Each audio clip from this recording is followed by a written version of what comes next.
My dear students, welcome to my fifth video of the poem Asleep in the Valley by Arthur Rimbaud. আমি প্রথমে তোমাদের বলেছিলাম 4টা video করব, কিন্তু তোমাদের প্রশ্ন এবং তোমাদের আবেগ, তোমাদের প্রয়োজনীয় নিরিখে আমি পরবর্তী সময় উপলব্ধি করেছি আরও একটি ভিডিও প্রয়োজন আছে, তাই আমরা ফিফথ ভিডিওটায় আজকে পৌঁছেছি।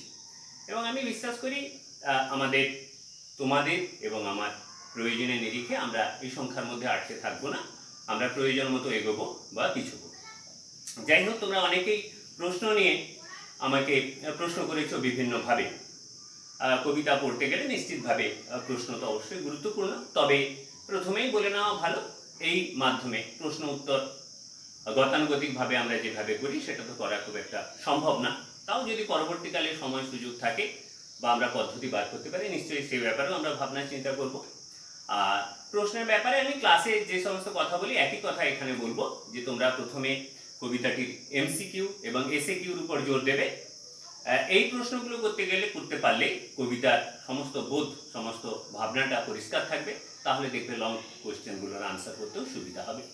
এবং লং কোশ্চেন করতে গিয়ে, এবং তোমরা এই এমসিকিউ এসিকিউ তোমাদের হাতের পাশে যে বই রয়েছে সেখান থেকেই করবে, যত বেশি করবে তত সুবিধা হবে। আর লং প্রশ্ন নিয়ে তোমাদের একটা সংখ্যা নিয়ে ভীতি থাকে, কতগুলো প্রশ্ন করব। আসলে সংখ্যাটা নির্ভর করছে তোমার বোধের উপর। তোমার বোধটা যদি খুব ভালো জায়গায় থাকে তাহলে দেখবে সংখ্যাটা কমবে, আর তুমি যদি না বুঝে প্রশ্ন মুখস্থ করতে থাকো বা উত্তর করতে থাকো তখন দেখবে সংখ্যাটা বাড়বে। তাই আমরা বোধের উপর জোর দেব। আমরা কবিতাটা বোধের ভিত্তিতে মোটামুটি বলতে পারি যে 4টা প্রশ্ন করলেই আমরা কবিতার যত প্রশ্ন সবগুলোকে কভার করতে পারবো। কি কি সেই 4টা প্রশ্ন, সেগুলো আমরা আগে একটু জেনে নিই, তারপরে এই প্রশ্নগুলো করতে গিয়ে যেটার প্রয়োজন, যে আলোচনাগুলো আমরা এর আগের ফোর্থ ভিডিওটায় সময়ের সংক্ষিপ্ততার কারণে সঠিকভাবে করতে পারিনি, সেটাও আজকে করে নেব। তো সাবস্টেন্স অফ দ্য পোয়েম, এটা একটা কমন কোশ্চেন। তোমরা যে কোনো কবিতা পড়তে গেলে এই প্রশ্ন আসে, কেন যে কোনো রকম প্রশ্নের উত্তর লিখতে গেলে আমাদের এটা সাহায্য করে। তবে যখন তোমরা সাবস্টেন্স অফ দ্য পোয়েম করছো তখন ডেসক্রিপশন অফ দ্য ভ্যালি এটা ক্লিয়ারলি করে রাখা দরকার। তারপর the description of the lying soldier in the valley, সেটাও সুন্দরভাবে করবে। Role of mother nature to ensure safety, security and comfort of the sleeping soldiers or lying soldiers, এই প্রশ্নটাও করবে। এই তিনটেকে মাথায় রেখে সাবস্টেন্সটা করলে যাতে ওই সাবস্টেন্সের মধ্যে এই তিনটে প্রশ্নের উত্তর করতে পারো। তারপর টাইটেল, কবিতার আরেকটি গুরুত্বপূর্ণ প্রশ্ন, এবং এই কবিতার ক্ষেত্রে টাইটেলটি অত্যন্ত গুরুত্বপূর্ণ, কেন এখানেই তার আয়রনিটা রয়েছে, এখানেই তার কবিতার মূল যে বক্তব্য বিষয় সেটা রয়েছে। এবং যখন তুমি টাইটেল করবে তখন তোমাকে ওই আয়রনি অফ দ্য পোয়েম এটা মাথায় রেখে টাইটেলটা করতে হবে। অর্থাৎ টাইটেল আর আয়রনি অফ দ্য পোয়েম দুটো কিন্তু একই উত্তর হবে, সামান্য অদল বদল সেটা বোধের জায়গায় নিজেকে পরিষ্কার থাকতে হবে। আর থার্ড কোশ্চেন আমরা এই কবিতা থেকে যেগুলো আশা করি বা আমাদের করা অবশ্যই দরকার, attitude to war, poet's attitude to war. এটা যুদ্ধের প্রেক্ষাপটে লেখা, যুদ্ধের আবহে লেখা, যুদ্ধের বিপক্ষে লেখা কবিতা, ফলে যুদ্ধ সম্পর্কে কবির ভাবনা কি সেটা নিশ্চিতভাবে প্রশ্ন হতে পারে। তাই পোয়েটস অ্যাটিটিউড টু ওয়ার এই প্রশ্নটা করবে, এবং এটা যখন করছো তখন মাথায় রাখতে হবে it is an anti war poem. তাহলে evaluate or estimate the poem as an anti war poem, সেটাও মাথায় রাখতে হবে, ওই প্রশ্নের সঙ্গে জুড়ে যাবে। আর tragedy of the war, futility of war, এগুলো এই প্রশ্নের সঙ্গে জুড়ে গেল। আর 4 নম্বর প্রশ্ন যেটা করবে ফর্মের উপর, ফর্ম কবিতাটার যে এটা পেট্রার্কান সনেট হিসেবে নিয়েও সেখান থেকে বেরিয়ে এসে কীভাবে র্যাম্বাউ নিজের স্টাইলে কবিতাটা লিখছেন সেটা, অর্থাৎ সনেট হিসাবে দেখলে তার সঙ্গে সঙ্গে সিম্বলিজম, ইমেজারি, আয়রনি, এই ফিগার অফ স্পিচগুলো মাথায় রেখেও এই কবিতাটির প্রশ্ন আমাদের রেডি করতে হবে। তাহলে এই বিষয়গুলো মাথায় রেখে আমি আগের দিন যে কথা বলছিলাম, যে আমরা পড়াতে গিয়ে কিছু কিছু জায়গা সময়ের সংক্ষিপ্ততার কারণে বলতে পারিনি। এই কবিতা পড়তে গেলে আমাদের সিম্বলিজমটা ডিটেলসে জানতে হবে। So what is symbolism? প্রতীকীবাদ, symbolism, use of symbol, the use of symbol to represent specific ideas. Generally it is an object representing another to give entirely a different meaning that is much deeper and significant. প্রতীক ব্যবহার করে আসলে তার নিজস্ব যে অর্থ ছিল তার থেকে অনেক গভীরতর একটি অর্থকে প্রতিভাত করা হয়। So the role of symbolism is very important and symbol as a figure of speech is very important in literature. আসলে নারীর যেমন সৌন্দর্য বিন্যাসের ক্ষেত্রে, সৌন্দর্য বৃদ্ধির ক্ষেত্রে বা মানুষের সৌন্দর্য বৃদ্ধির ক্ষেত্রে অলংকার বা রূপচর্চা যেমন ভূমিকা নেয়, কাব্যের সৌন্দর্য বৃদ্ধির ক্ষেত্রে ফিগার অফ স্পিচ খুব গুরুত্বপূর্ণ ভূমিকা নেয়। এবং সেদিক থেকে বলবো সিম্বলিজম খুব গুরুত্বপূর্ণ ভূমিকা নেবে। এই কবিতার ক্ষেত্রে তো আমরা তার ছত্রে ছত্রে প্রত্যেক লাইনে লাইনে সিম্বলিজম রয়েছে, সেটা আমি দেখে নেব। সিম্বলিজমের সহজ ব্যাখ্যায় আমরা বলতে গেলে তোমরা সবাই ইতিমধ্যেই জানো, যেমন red rose, it is the symbol of love and romance. পায়রা শান্তির প্রতীক, এও তোমরা সবাই জানো। Black colour, black is the symbol of evil and death. বা একটা আলো বাতি নিভে গেল, একটা মোমবাতি নিভে গেল, এটা মৃত্যুর প্রতীক। তো এইভাবে আমরা সিম্বলিজমের বহু ক্ষেত্রে ব্যবহার দেখেছি, সিনেমায় থেকে শুরু করে ছবিতে আর সাহিত্যে তো রয়েছে। তো এই কবিতার সিম্বলিজম কি রয়েছে সেগুলো আমরা দেখব। তো তারপরে সিম্বলিজম করতে গিয়ে একই সঙ্গে সঙ্গে আমাদের আরেকটি বিষয় মাথায় রাখতে হবে, imagery, the role of imagery in this. Imagery শব্দচিত্র, the visual description language in a literary work. The use of figurative language to represent ideas or object that appeals to our physical senses. তো এরকম শব্দচিত্রগুলিকে ব্যবহার করা হয় যেগুলো আমাদের ইন্দ্রিয়কে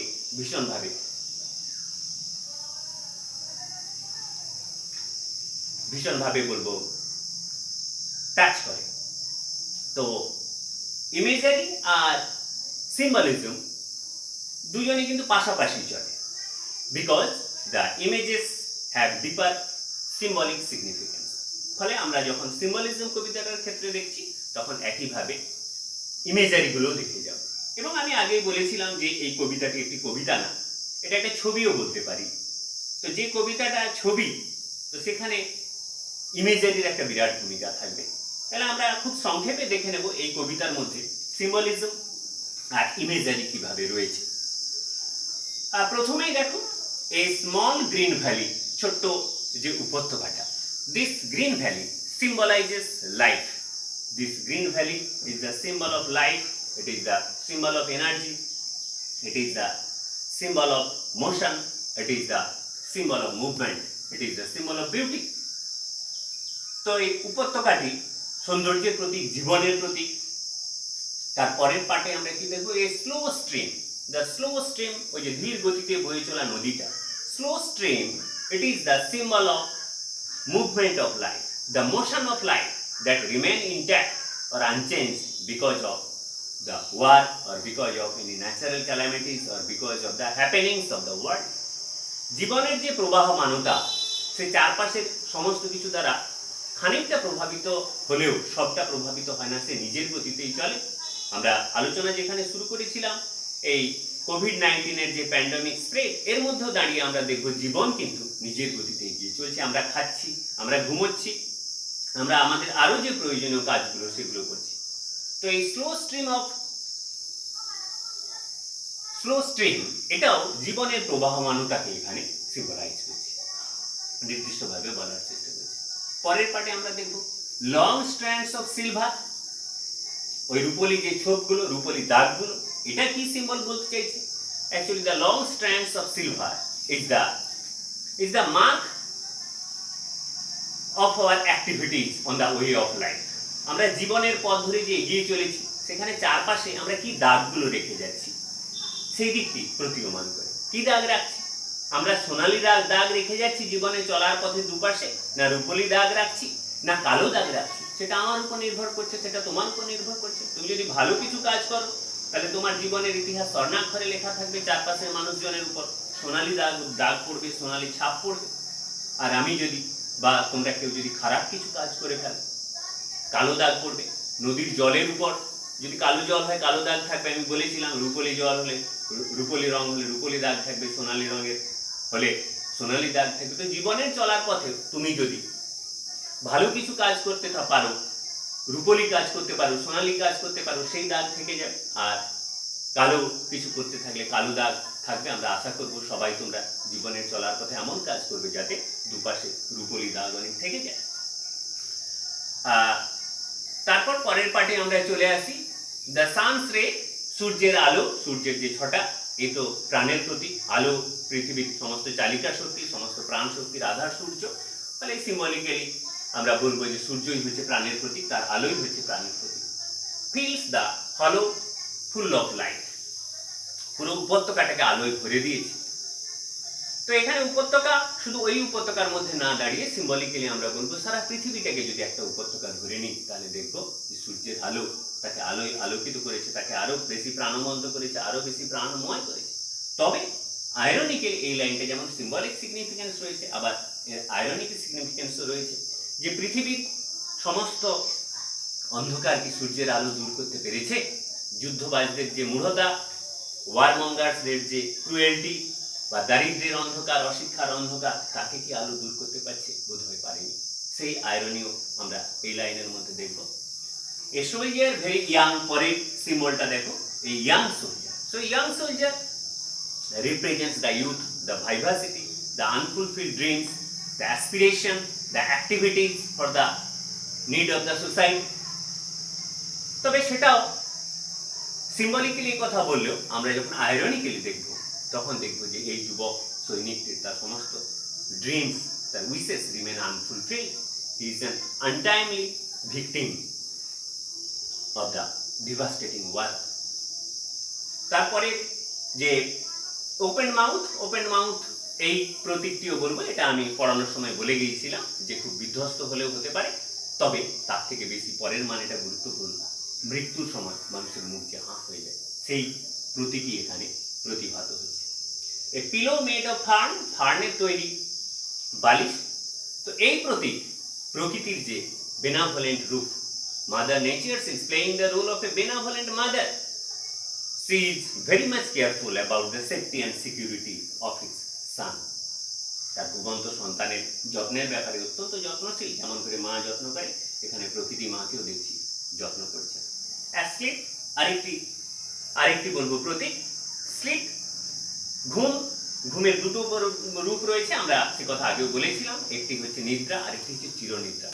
So sleep and the everlasting sleep or the sleep of death are actually the two sides of the same coin. শুধু ঘুমের ক্ষেত্রে নির্দিষ্ট সময়ের মধ্যে শেষ হয়, কিন্তু চিরনিদ্রা হলে মানুষ আর বেরিয়ে আসতে পারে না। সেই প্রতীকী ঘুমের কথাও বলা হচ্ছে পেল, বিবর্ণতা। এই বিবর্ণতা, this pale colour is the paleness of death, এটা মৃত্যুর যে ধূসরতা তার প্রতীক।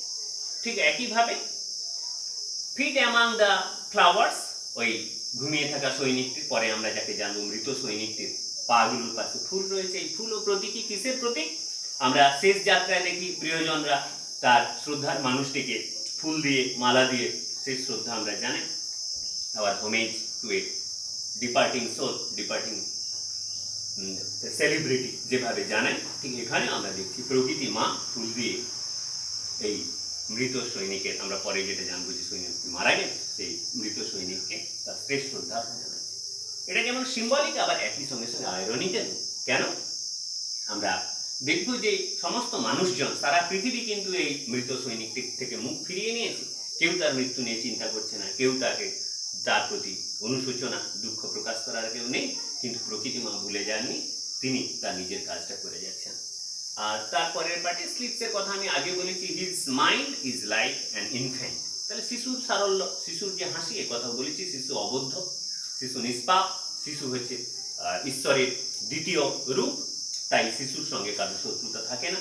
এখানে আমরা দেখছি সেই শিশুর সারল্য নিয়ে নিষ্পাপ সৈনিকটি ঘুমিয়েছে। কিন্তু দুর্ভাগ্য এটাই, যে সারল্য, যে মিষ্টতাকে সমস্ত মানুষ ভালোবাসেন, যার কেউ ক্ষতি করে না, সেই নিষ্পাপ শিশুর মতো সরল সৈনিকদের কিন্তু অকালে ঝরে যেতে হচ্ছে, because of the warmonger, because of the armchair politician. প্রকৃতি, নেচার মায়ের সিম্বল আমরা বলবো। এখানে তার বেনাভোলেন্ট রূপ, মাতৃত্বের কথা দেখানো হয়েছে, পুরো কবিতার মধ্যে আমরা দেখেছি। আর এরপরে আমরা হামিং ইনসেক্ট, এই সিম্বলটার কথায় চলে আসবো। ওই মাছিগুলো সমস্ত ভনভন করছে ঘুমিয়ে থাকা। তো that can symbolises the disturbing element of or in case of soldier, the warmongers, they are like the humming insect. They disturb the peace, they disturb the tranquility, they disturb the wishes, the aspiration of the young soldiers. এরা যেমন ঘুমে বিভ্রান্তির সৃষ্টি করে, বিব্রত করে, ঠিক যৌবনের যে উন্মাদনা, যৌবনের যে উচ্ছ্বাস, যৌবনের যে চাহিদা, সমস্তকে বিব্রত করে এই সমস্ত ওয়ারমঙ্গাররা। এইভাবে আমরা কবিতাটির ছত্রে ছত্রে দেখব সিম্বলিজম রয়েছে, এটা নিয়েও একটা প্রশ্ন হতে পারে, সেটা আমরা যখন লিখিত রূপে আলোচনা করব আরো সুন্দরভাবে আমি বলে নেব। আর পরের পয়েন্টে আমরা যেটা বলে মোটামুটিভাবে আজকের আলোচনাটা শেষ করব, আয়রনি। আয়রনি আরেকটি গুরুত্বপূর্ণ বলব ফিগার অফ স্পিচ, সেটাও সাহিত্যের ক্ষেত্রে, এই কবিতার ক্ষেত্রে আয়রনির বিরাট ভূমিকা রয়েছে। তার আগে আয়রনি কি সেটা যদি আমরা একটু জেনে নিই। Irony is in brief a figure of speech in which the words are used in such a way that the intended meaning is different from the actual meaning of the words.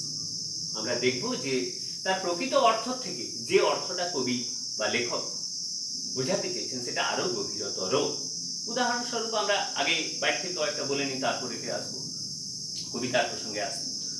আমরা যেমন একটা আয়রনিক্যাল একটা statement, আয়রনিক্যাল একটা sentence বলতে পারি, এ fire station Burns down, একটা ওই অগ্নি নির্বাপন কেন্দ্রেই আগুন লেগে গেছে। তাহলে যার কাজ আগুন নেভানো, সেখানে আগুন লেগে গেলে কি করে হবে? ঠিক একইভাবে আমরা বলতে পারি পুলিশ স্টেশন গেটস রব, একটা থানায় ডাকাতি হয়ে গেছে, এ তো বিরাট আয়রনি। বা একইভাবে আমরা যদি বলি the cobbler's children have no shoes, যে মুচির ছেলেরই জুতো নেই, ঘরামির ঘরকানা যেমন ভাবে বলা হয়।